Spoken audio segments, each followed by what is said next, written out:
Welcome to the Real Estate Wealth Podcast, the show about how you can build wealth by investing in real estate. I'm your host, Ed Aloe, founder and CEO of CalCap Advisors. I'll dive deep into multifamily investing in today's current market. I'll also help you acquire the knowledge and tools necessary to generate passive income for life through discussions with friends and experts in the industry. Today, I have the honor and privilege of speaking with Charlie Engle. Charlie is an ultramarathon runner and adventure athlete. He has competed in many endurance challenges, including the Badwater Ultramarathon, which bills itself as the most demanding and extreme running race on the planet. But he is probably best known for running 4,500 miles across the Sahara Desert. Matt Damon made a documentary about this called Running the Sahara. Charlie and two friends ran the equivalent of, get this, 2 marathons per day for 111 consecutive days without taking a break.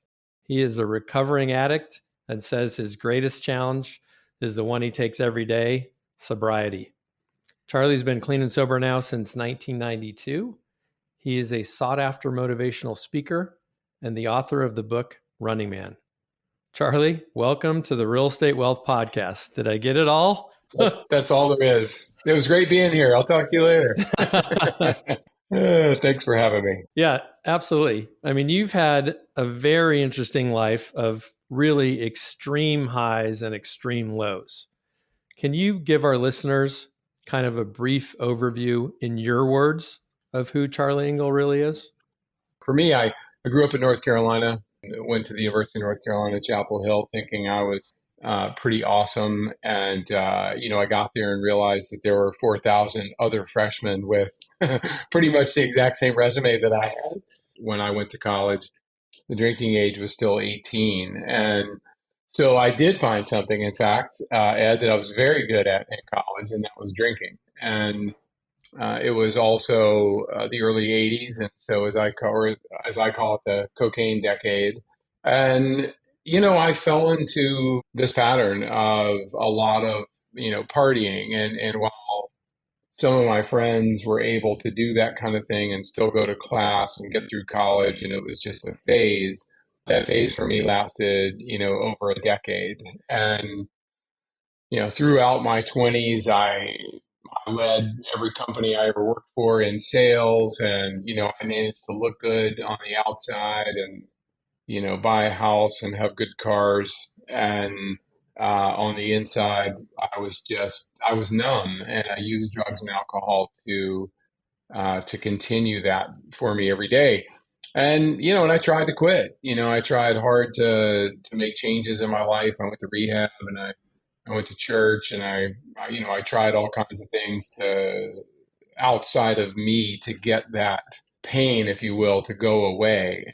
And, it just wouldn't. And then my first son was born, and, and I finally found a path to realizing that, quite simply, nobody was coming to save me, and that, I needed to make a decision to change my own life. And I did that, and I started going to meetings, and I started running.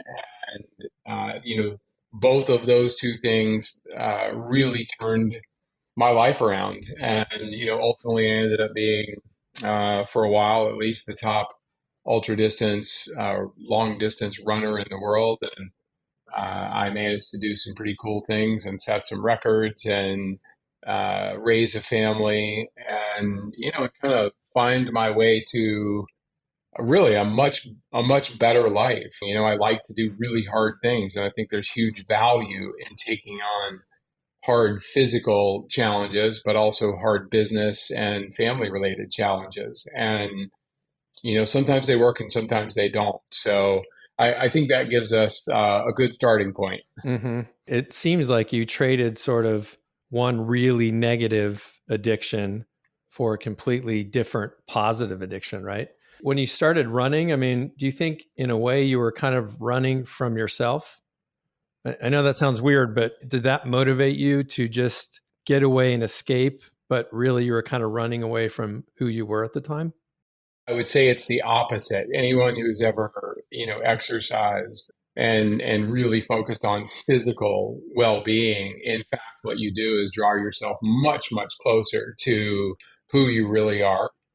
And so I think, in fact, it's really the opposite of that. And interestingly enough, when I did get sober, there were people in my life, even family, who sort of accused me, if you will, not so much in a mean way, but of switching addictions. And my joke was always that I've never like pawned my computer or sold my car to enter a marathon.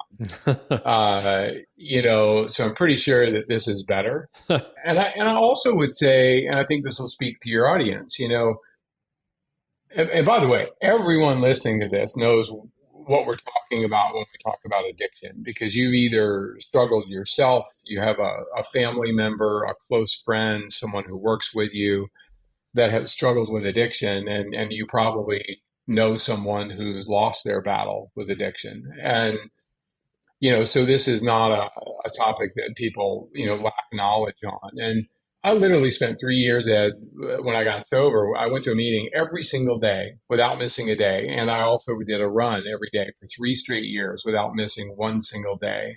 And I believe in the power of habits and, positive momentum. And what I actually learned in that time period was I didn't need to get rid of the addictive part of my nature. That addictive, obsessive, even part of me is actually what makes me really good at things. As much as we strive for balance in the world today, you don't really get good at something, whether it's real estate or a physical attribute or whatever it might be, unless you have at least a period of obsession where it's the first thing you're thinking of when your eyes open in the morning and the last thing you're thinking of when your head hits the pillow. And I would posit that in all likelihood, a lot of the listeners to this have an obsessive nature, if not addictive. So I do believe that, I can actually say there's not one single negative side effect to the physical undertaking that, I decided to make part of my life in 1992. Yeah, I totally agree with that. As an entrepreneur, right? Like starting this company back in 2008, it did become an obsession for me. And, people kind of don't realize, but as the entrepreneur, you never really let go, right? When you go home at night, no matter if you're not physically in the office, you're always focused and thinking about the company and the business. So I completely agree with you. Yeah, I think you have to. When I was talking about your running, I think what I was referring to were you sort of running from the addiction part of you towards a better you. Yeah, and that's a great way to look at it. And look, I didn't know what was going to happen. What I knew was, I was going to die if I kept doing what I was doing. Like there was simply no doubt about that. So, I needed to find this new path. When I started this company, you can imagine all the people that were naysayers, like, "Oh, you're crazy. Why would you do that?" Right? And again, and a lot of those people, former coworkers, are kind of doing, our old job of what we were doing 20 years ago, because it comes down to fear, I think, to a certain extent, and the fear of losing, you, right? It's a combination. Completely. Yeah. Well, they're not ready to work on themselves. And right. I always say a lot of those anchors that I unhooked early in my sobriety, they came back to me, many of them years later, coming to me and saying, "Hey, I need to quit drinking, or I need to quit this particular negative habit. Can you help me?" And, and I think that's what I like to call attraction rather than promotion. And I'm sure it happens in your business too. You leave some people behind because, you just have to sometimes. But probably, knowing you for the brief time I've known you, if that person called you up 5 years later and said, "Hey, I really want, some of what you got, and I'm willing to work hard for it. Can you help me?" Then it's like, all right, let's do this. Right. And you'd be amazed, right? When you think about people that have success in any area of your life, they're always willing to help and bring up the folks that they left behind, if that's the case, right? So it's like people try to bring you down early, but then you have an opportunity to actually bring them up later, which is the most rewarding thing. And I'm sure you've done that probably with many, many people who came to you struggling with addiction, and now they're not because of you.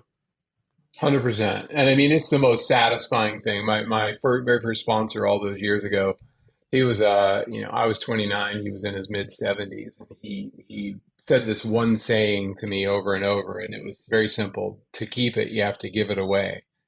Hmm. And it stuck with me forever. And it's this concept that, whatever gift you have, you know, art, music, business, money, I mean, it could be anything, but like whatever you have, if you're not freely, offering it up to other people in some fashion, some form, and not expecting a big return on that, then, what is the point of accumulating that skill? There's so many outside pressures on every other aspect of our life, our business, our family, and just the involvement of other human beings. But each of us has this ability to live a healthy, physically productive life, yet the vast majority of people, especially here in the US, just choose not to.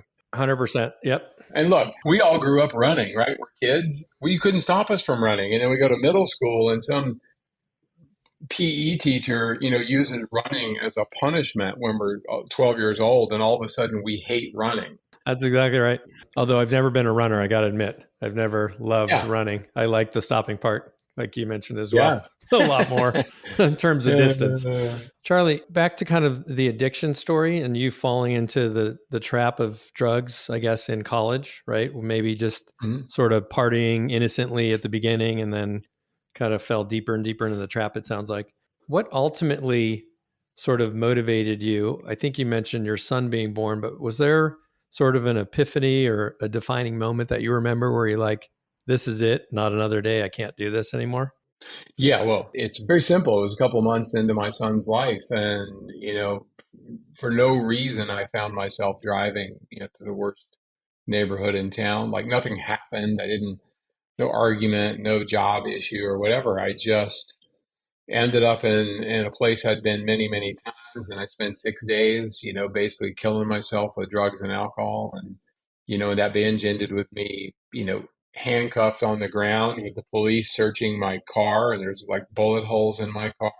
I mean, this was an epic situation. And I just remember, and I said it a moment ago, but I remember that thinking feeling of, I think, always wanting something outside of me to force me into making a decision about my own health and my sobriety. And I finally realized in that moment, that, nobody was coming to save me. There was no, and I think that's true in all things. We all have, most of us have support systems that include a lot of family and friends who would be more than willing and happy to support us and help us get through a hard time. But the reality is, no matter what the decision is, it has to start with me. And so that was the night that I'm sitting there on the ground thinking, well, I'm going to die if I keep doing this. I'm not going to raise a son. I'm not going to have a life. And that was the night that I went to an AA meeting, first real one I'd ever gone to. And I got up the next day and I went for a run. And that started my 3 year streak. And I just knew I had no plan, Ed, no plan at all. And yet something inside me told me that if I just did those two things every day and I treated that routine like gold and I didn't get lazy, that routine would yield results. And it did. It changed everything and made me, who I am today. That's amazing. The story of the bullet holes is amazing too. Yeah, they were shooting at me too. They weren't mad at my car. So it was, as far as I know. So it was lucky, lucky and eye opening.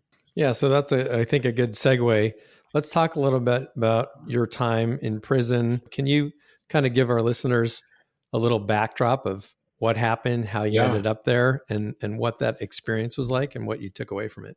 Absolutely. First of all, none of this is an endorsement of federal prison. I don't recommend it. And but look, and life had gotten very good for me. I was the senior producer for a TV show called Extreme Makeover Home Edition for many years. I was a top ranked athlete in the world in my sport. I was, things were going well. And I did this big project with Matt Damon where I ran across the Sahara Desert, and you talked about that a little bit in the intro, and partnered with Matt Damon to create what today is called water.org, which is the world's largest clean water nonprofit. So that that nonprofit was born out of the idea that running across the Sahara Desert would be an idea that had any value at all. So I always like to remind people that sometimes the things that sound crazy, you're like, why would you do that? Like, what, what's the reasoning behind that? Well, the reasoning is you don't know what's going to happen. And very often if you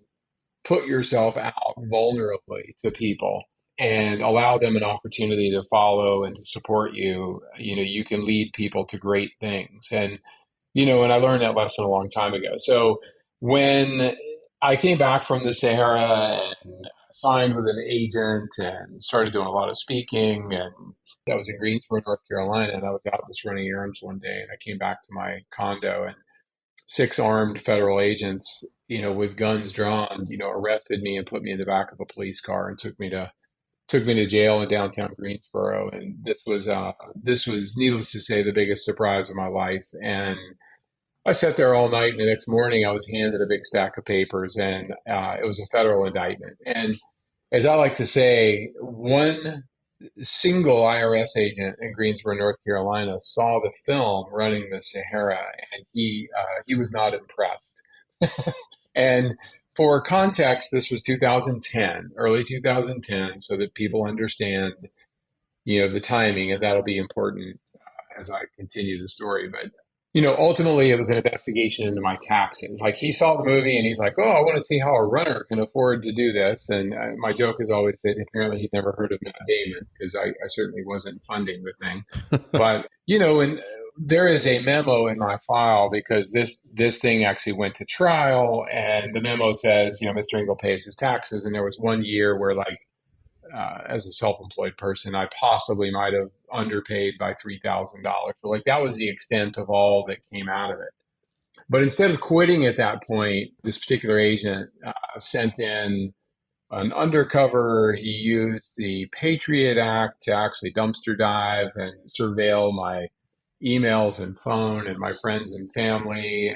And, ultimately I end up being the only person in the U.S. at that time, the only borrower to be charged with overstating my income on a home loan application. And by the way, this is obviously an educated real estate crowd. So this was a ninja loan. Yep. From 2005. So the loan itself was from, the heart of the the mess we found ourselves in 2005. And, and for this, supposed crime, I could be sentenced to 20 years rather in federal prison. And look, I made a decision to fight this at trial, and nobody does that against the feds. And there were, a variety of reasons, but, one of the reasons I made for a good target is I had just enough notoriety to be interesting, but not nearly enough money to defend myself. So, I ended up with a public defender, but, I had a father in real estate, and I knew enough about real estate after buying and selling my own properties through the years that I needed to fight this thing. And so I did make a decision to fight it, because I knew I hadn't done it. And a couple of interesting nuances I'm just going to interject here, because it's worth noting at this point, and all of this kind of just became really evident years later. But in 2010, there was a big push to find people to blame for the mortgage meltdown. And certainly the government wasn't going to point the finger at itself, who ultimately was the real culprit. But yes, as you know, I lived through that world, right? Having worked for one of the biggest mortgage banks in the country during the time that actually failed. And the Barney Franks of the world saying everyone deserves to be in a home didn't quite work out, because it turns out everyone wasn't responsible enough to be in a home. No, it did not. Well, if you just set aside all due diligence and everything else, I mean, the joke, I wasn't even a real estate person, but the joke was, if you had a pulse, you could get a loan. Right. And ultimately, I think that turned out to be an understatement. There were loans in dogs' names and like whatever. So anyway, long story short, I go to trial, and my mortgage broker gets on the stand and actually admits that he forged the loan application in my name and signed my name to it.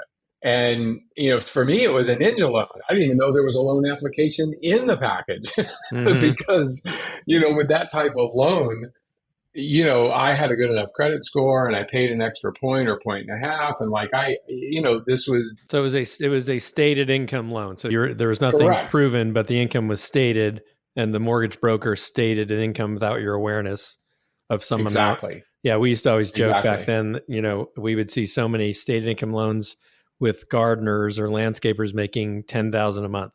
It was always Yeah. 10,000 a month that the brokers would put on the app, right? Yeah.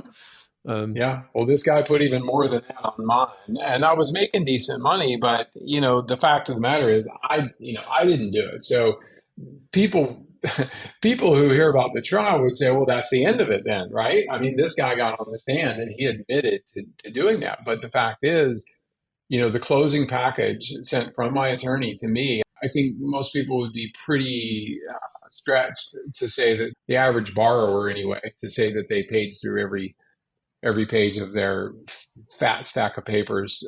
You trust your closing attorney to tell you where to sign. So anyway, I signed it and I sent it back, and that becomes mail fraud. And essentially I'm found guilty of mail fraud and sentenced to 21 months in federal prison in Beckley, West Virginia. Wow. And so I went to prison. My kids dropped me off on Valentine's Day in 2011. I'm not excited, needless to say. I'm scared and I'm sad, and I'm sad for them. And and I began serving this sentence, and I'm also really pissed off. I feel like an injustice has been done, and the first guy I really become close to in prison is early 60s black man who got a crazy long sentence for like a single gram of crack cocaine. And and perspective has a way of changing your view of things. I realized that fair or unfair was not the point, and there were going to be 1,000 stories in that prison of people who actually were treated more unfairly than I was. And you and I talked at the very beginning of this podcast too about the nature of business, and anyone who doesn't think that the prison industrial complex is not a massive industry is really not paying attention. That's again a podcast for another day, but it was my opportunity to learn this. And I recognize that even in this terrible situation, that my happiness was still completely up to me. No one else could determine how I was going to feel, what I was going to do, and what my happiness level was going to be. So, I did what I always do, and I started running. And I started running every day around this little track that was in the rec yard. And we would be on lockdown a lot of times, and I would run in place for an hour or 5 hours, in my cell. And like I look like a nut, but the joke I always make is that if you're a middle-aged white guy in federal prison, looking like a nut is a pretty good strategy. Like people will not bother you. Right. And they gave me a wide berth. And the next thing that happened, though, is the most amazing part. And it goes right back to attraction rather than promotion. For a while, people made fun of me like I was this, crazy dude. And then my life actually got better in there.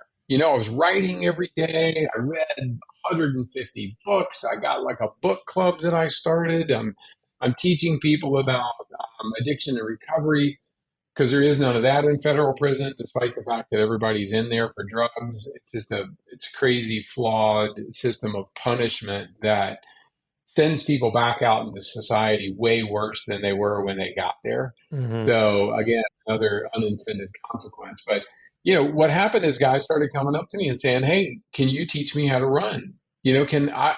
Basically, what they were saying to me was, "I see how you're getting through this, and I want to feel that way." And by the time I ended up leaving, a year and a half later, I had 50 guys in my running group, and we ran every single day. I had a dozen guys who lost more than 100 pounds. I had 25 guys doing yoga on the softball field with me 3 days a week. I mean, it was beautiful. Yeah, that's outstanding. I'll wrap it up by just saying, back to what my sponsor said, to keep it, you have to give it away. The day I left prison, guys came up to me, hugging me and thanking me for what I did for them. But in that same old lesson, I didn't do anything for them. I'm a big believer in goal setting, which I'm sure you are too. And I think, the effective thing of goal setting, and I learned this process actually from a Tony Robbins seminar, is, you kind of start with the end in mind. kind of like Stephen Covey said, but you chunk down, right? So it's like you start with, okay, I want to make $100 million. Oh my God, that's overwhelming. Or I'm going to run 135 miles, overwhelming. But if you sort of chunk it down to, okay, what do I need to do this year, the next 6 months, this quarter, this week, today to accomplish that goal? Is that kind of how you look at? I mean, it's just so daunting when I hear you say you ran 4,500 miles across the Sahara. Like, I'm sure mentally you had to chunk that down into smaller bits, right? 100%. I had to focus. Well, it's funny you say it because the first 7 days we actually fell apart out there in the Sahara. And a lot of it was because I was so attached to the outcome. Like all I could think about, because I felt a lot of pressure from investors and Hollywood, all I could think about was getting those 4,500 miles behind me. But you know what? That's not how it works, especially not with running. So, by day 7, I basically had to just say, look, the only thing I'm thinking about this morning is running a marathon. Then I'm going to have a little break at lunch. And then the only thing I'm going to think about this afternoon is running a second marathon. And in that way, I was able to slowly move across without getting overwhelmed by the enormity of the project. And I think that holds true for almost every big thing that we ever tackle. Yeah, absolutely. You have to chunk it down into smaller bits and bring it forward into, okay, what do I need to do today to get through this long-term goal? Otherwise, we would just throw our hands up and, run screaming in the other direction because it's just too much. That is the trick, man. That is the trick. Charlie, you talk a lot about suffering and how it's so important for people. And I agree with you. I'm actually a big Bruce Lee fan. I recently got my black belt in Taekwondo at 58, which I'm pretty proud of. Yeah. It was a nice accomplishment, kind of a COVID. I turned my garage into a gym and it was a good time to accomplish that goal. But I have a saying in my office, a Bruce Lee saying that says, don't pray for an easy life, pray for the strength to endure a difficult one, which, I really believe is true. And I kind of try to tell my kids this, which they get annoyed with, but life throws curveballs, right? And you got to be prepared because it's not an easy life. My oldest son has autism, right? And so I'll remember the day when he was just over his second birthday and my wife and I were there with the therapist and she gave us the diagnosis, right? And we were just devastated. And it's, a curveball and life hits you over the head when things are going great. You got to be aware because somehow life's going to hit you over the head again, right? And give you a reality check, which I think leads to growth. I mean, the suffering leads to growth, which is why we're here. Do you kind of want to speak to that and give me your thoughts around that topic? Man, you said so much and really beautiful things. I love that Bruce Lee quote, and it's so true. And look, I speak to parents all the time, and very often a lot of wealth groups, a lot of real estate groups, a lot of and there's always questions about generational wealth, and I am pretty outspoken about number one, not being a snowplow for your kids. So inevitably in person, someone will raise their hands and say, but I just want my kids to have it easier than I had when I was growing up. Right. And I always say, why? What do you have against your kids? Right? Yeah. Because everybody, you can ask anybody this direct question. Would you say that the hardships that you faced in your life have made you the person that you are today? Yes. And everyone says yes. Of course we do. So why would we want to? No, I'm not, get your kid out of the middle of the street or don't, I'm not talking about crazy decisions, but normal difficulties. Now autism, of course, is a whole different, challenge, but one that I'm sure, just speaking to you for this time, that you've found a way to make it a positive part of your life and to give your son the best life that he can possibly have. Yeah, absolutely. When we got that diagnosis, we're like, okay, we're not going to deny the diagnosis, but we can defy, the ultimate outcome here. And we've thrown everything at it. My wife has worked tirelessly. And he's come a really, really long way.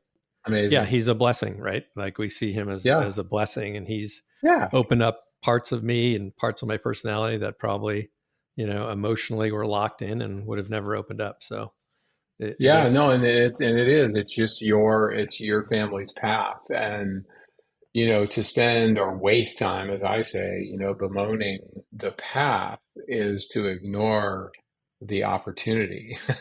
And, I'm not saying every minute, I'll be honest, my wife had cancer for over 6 years, and Oh, we're, wow. we're very much in the heart of a very serious battle for her, life and existence. And so I live it literally every single day. And I'm not here to tell you that I do a great job of it all the time. I can talk the talk, but it's not always easy, of course, when you're in the middle of it all the time, to live up to your own standards and expectations. But just being aware of them is a big part of the challenge. And getting to the heart of things, Ed. Everyone struggles. Success looks different for everybody, but struggle comes in a few basic buckets. It's physical, it's relationships, there's really just a few things, and almost every problem any of us has fits in those couple of categories. But, success looks a million different ways, but it's finding a way to realize in your life that there's never going to be a minute where you don't have a big pile of unresolved problems. It just doesn't happen. We all have them. Like, if you're a person out there trying to be your best self and make an impact, and support your family and be physically fit and all of those things, you're always going to have a big pile of, I just call them, unpaid bills, metaphorically speaking. And you have to learn to be okay with that. Like, you have to find a way to be happy and content and satisfied, and know those challenges are always going to be sitting there, and yes, you have to deal with them, but not allowing them to dominate your life. People will watch you and they will emulate your behavior long before they will quote your actual words, because that's the true, are you doing what you're saying, or are you just saying things? And it's human nature, but it's a beautiful thing. If you're actually doing the thing, you don't even need to tell people. They see it, and it cues them on how they should behave in the same situation. Right, exactly. Well, Charlie, I appreciate you taking the time today. I think we need to kind of wrap the show here, but gosh, that was really an exhilarating and interesting conversation. I love your perspective on things.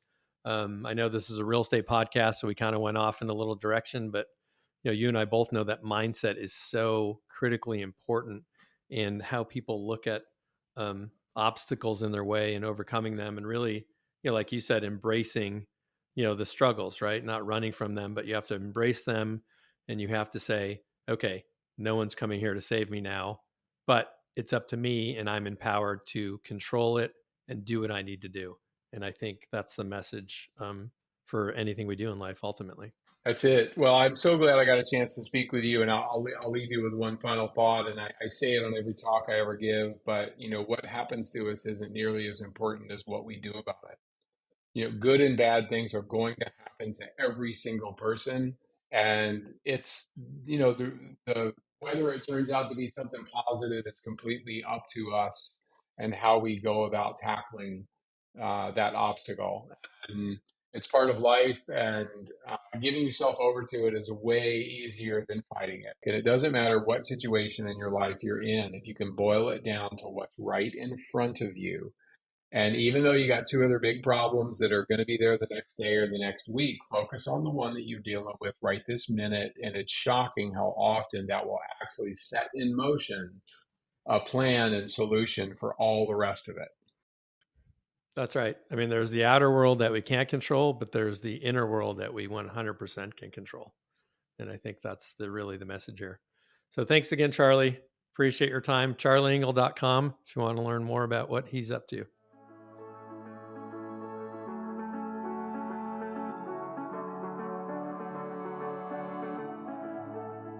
I hope today's show inspired you just a little bit, and would like to thank my guests again. I'm excited to bring you more episodes with interesting and informative experts to help you navigate your way to wealth in real estate investing.